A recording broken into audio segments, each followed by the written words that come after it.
Santiago Wenyam Ezekiel, étudiant en médecine, et je m'en vais vous faire la lecture du pain quotidien des agents de santé, voilà, du 16 juin 2019.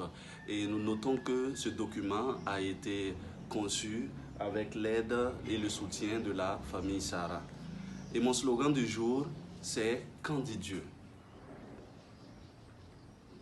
Le titre, c'est « Qui prend soin ?» Voici, l'œil de l'Éternel est sur ceux qui le craignent, sur ceux qui espèrent en sa bonté. Tiré de Psaume 33, verset 18. Le feu a viré au jaune, j'ai appuyé sur l'accélérateur et j'ai traversé l'intersection.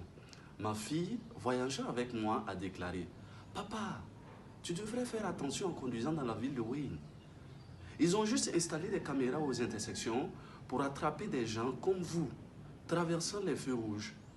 La plupart des gens feront de bons choix s'ils savent que d'autres regardent la scène.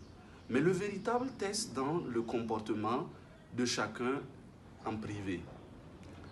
Des crises temporaires d'amnésie spirituelle me tourmentent, alors que j'oublie momentanément la présence constante de mon Seigneur.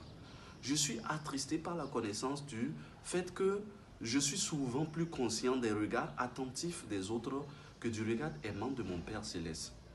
J'ai tendance à évaluer mon comportement à la lumière de l'opinion des autres, plutôt que de l'évaluer à la lumière de la perspective de Dieu. Mais Dieu regarde toujours. David l'a reconnu en disant « Ô Seigneur, tu me sondes, tu me connais. Tu sais quand je m'assieds et quand je me lève. Tu pénètres de loin mes pensées. Tu sais quand je marche et quand je me couche. Et tu pénètres toutes mes voies. Car quand bien même la parole n'est pas sur ma langue, que tu déjà les connais, Seigneur. Tu la connais entièrement. » Psaume 139, 1 à 4. Dieu connaît chaque geste que nous faisons et il souhaite ardemment que nous le suivions dans l'obéissance en gardant son opinion au plus haut degré. Ce serait à notre avantage si nous maintenions une conscience aiguë de la présence de Dieu avec nous à chaque instant de la journée. Ce faisant, nous commencerons à façonner notre comportement à la lumière de son regard plutôt que de celui du caméra-trafic. L'un peut affecter notre portefeuille, l'autre notre éternité. Lecture complémentaire, Deutéronome 11, 1 à 9.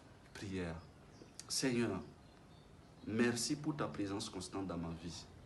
Aide-moi à toujours m'efforcer de vivre d'une manière qui te plaise. Amen.